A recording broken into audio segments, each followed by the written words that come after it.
Welcome back to the Growth Snack. We're here to help you cut through the noise and get to the core of some really fascinating ideas. And today, we're diving into a book shared by a listener that honestly shifted my perspective quite a bit. Mine too.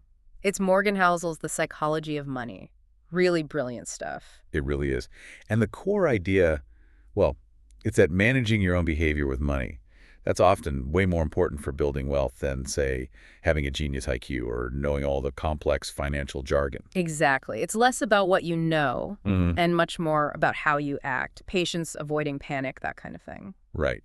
So our mission here, for you listening, is to unpack some of the best stories, the key lessons from the book, just to help you maybe think a little differently about your own money situation. Okay, so where should we start? The book kicks off with some really stark examples. Yeah, the contrast between Ronald Read and Richard Fuscone, it's pretty powerful. So Reed was a janitor, gas station attendant, lived a simple life in Vermont, saved consistently. While Fuscone, Harvard-educated, high-flying Merrill Lynch exec, big success in tech. Seemed like he had it all figured out. You'd think, right? You'd bet on the exec every time. Absolutely.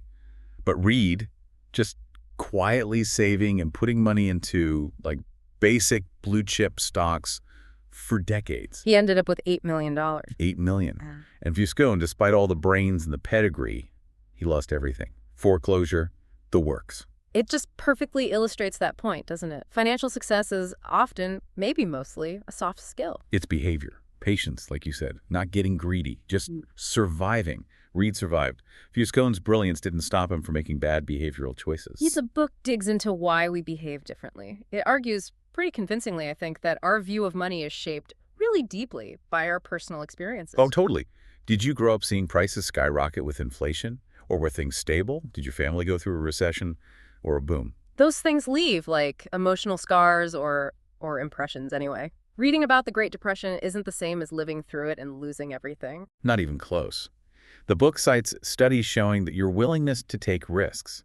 It lines up more with your personal history, basically, the luck of when and where you were born, than with how smart you are or where you went to school. Yeah, and it helps make sense of stuff that seems irrational otherwise, like why someone scraping by might buy lottery tickets. Right, on a spreadsheet, it's madness. Yeah. Terrible odds. But the book frames it differently. For that person, maybe it's not about the odds. It's about the narrative, the story they tell themselves, that this ticket is the only possible way they see to dramatically change their life. It's emotional, not analytical. Decisions get made over dinner, influenced by pride, fear, hope, ego, all that messy human stuff, not just spreadsheets. So true. And related to that, how our experiences shape us, the book makes another great point about how new all this modern financial stuff actually is. Yeah, that blew my mind a bit. Things we just assume have always been there, like 401ks or Roth IRAs for retirement. They're just a few decades old, really. Widespread use, anyway. And easy mortgages, credit cards being everywhere, Mm-hmm. that really only took off after World War II. So the argument is maybe it's no wonder so many of us struggle with saving, investing, debt. We haven't had generations to build up this collective wisdom. We're all kind of, Winging it. basically winging it with these relatively new financial tools. Okay, so if we're all kind of new to this, what's the secret sauce? The book points heavily towards time and compounding. The Warren Buffett example is classic, but Housel frames it so well. Yes, Buffett's a skilled investor, obviously. That's undeniably. But his massive success, it's overwhelmingly because he started investing at like age 10. 10. And he just kept at it for decades upon decades, longevity. The book has this thought experiment. What if Buffett started at 30, still got those amazing returns, but retired at 60 like a normal person? His wealth would be, 99.9% less. Something insane like that. It's staggering. It shows his skill is investing, sure, but his secret is time. Right. And he contrasts Buffett with Jim Simons, who actually had higher annual returns from his fund. But way less total wealth. Exactly. Okay. Because Simons started much later in life. Time is just this incredibly powerful, almost invisible force in finance. It's like that example of data storage growth. Megabytes felt huge. Then gigabytes, now terabytes. Our brains don't naturally grasp that exponential curve easily. Compounding is like that. And for compounding to work its magic, you have to stay in the game. You have to survive. Which leads perfectly to the next big idea. Getting wealthy versus staying wealthy. So- Two different skills. Totally different. The story of Jesse Livermore during the 1929 crash. He made a fortune shorting the market, became one of the richest men alive. while others, like Abraham Germansky mentioned in the book, were completely ruined by the crash. But then fast forward just 4 years. Livermore, the guy who was brilliant at getting rich, he lost it all, took bigger and bigger risks, ended tragically. And Germansky. Well, his fate isn't known, but it wasn't good. The point is, both were good at the first part, getting money. Both failed at the second, harder part, keeping it. So survival, the book suggests, might just be the most important word in finance. I think so. Just staying solvent, avoiding ruin, enduring the downturns. That's what gives compounding the decades it needs. You look at Buffett again, his real genius might be less about stock picking and more about just not blowing up. Right. He avoided panic selling in crashes. He didn't use tons of debt. He protected his reputation. He just stayed playing the game for over 70 years. Survival buys you time. And a key part of survival, of building that resilience, is saving. The book draws a really sharp line between being rich and being wealthy. Yes. Being rich is often about showing off, spending money on flashy things, cars, houses, whatever. But being wealthy, that's the money you don't see. It's the unspent assets. Like that quote from Rihanna's advisor, if you spend money on things, you will end up with the things and not the money.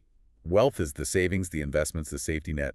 It's often invisible. And the book argues really strongly that building that invisible wealth, it has surprisingly little to do with how high your income is or how amazing your investment returns are. It has everything to do with your savings rate, how much you consistently put away. It compares saving to energy efficiency. It's something more directly in your control. Totally.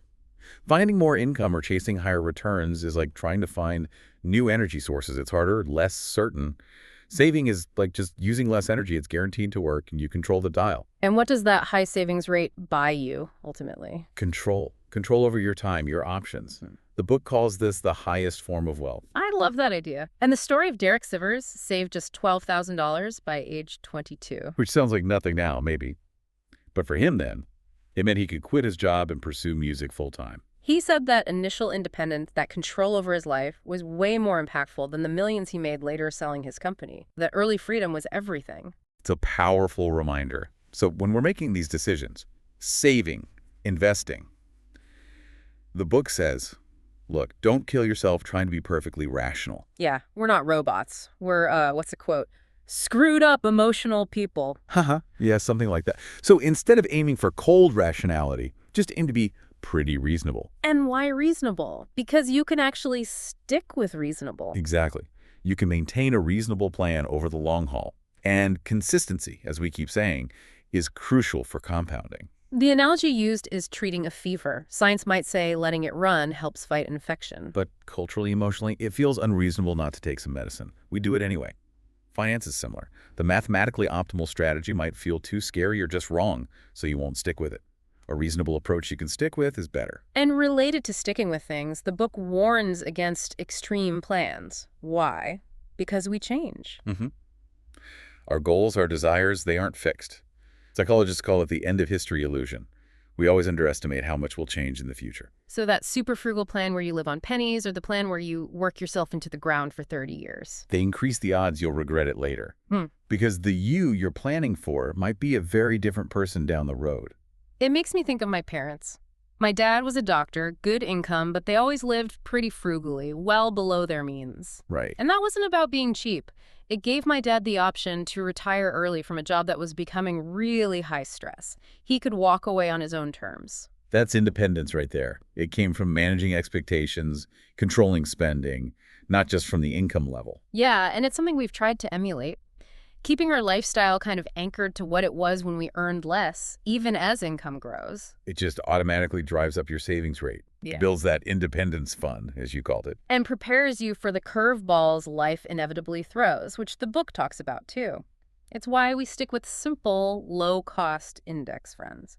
It feels reasonable, meets our needs, doesn't require us to be geniuses or take wild risks. And speaking of risk, the market does give returns, potentially high ones.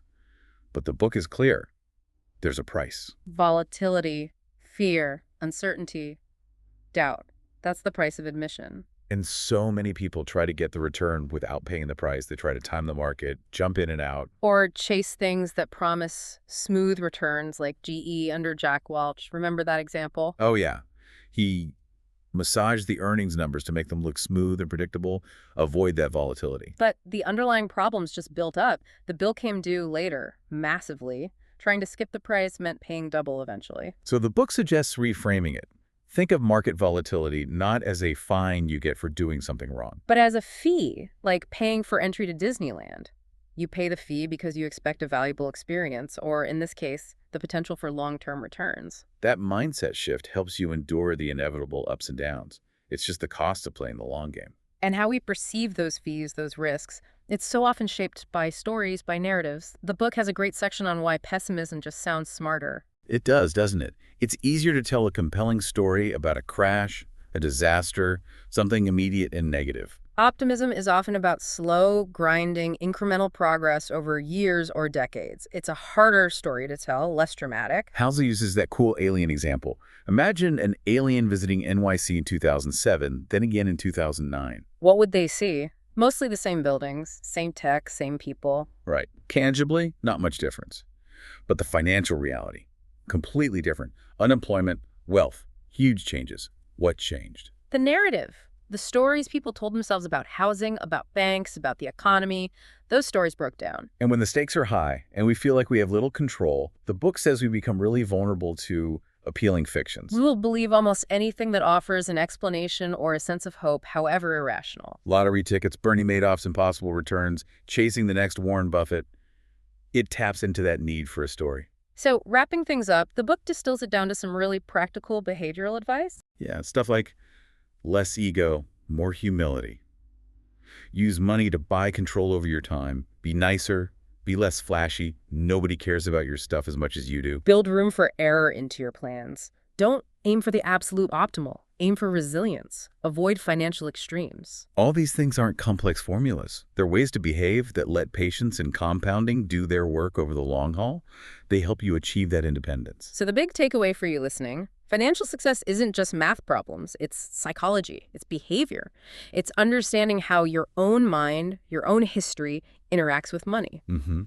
And the book itself is just full of so many more great stories and nuances that really hammer these points home. Definitely worth reading. It really pushes you to look inward. So maybe the final thought to leave you with is this.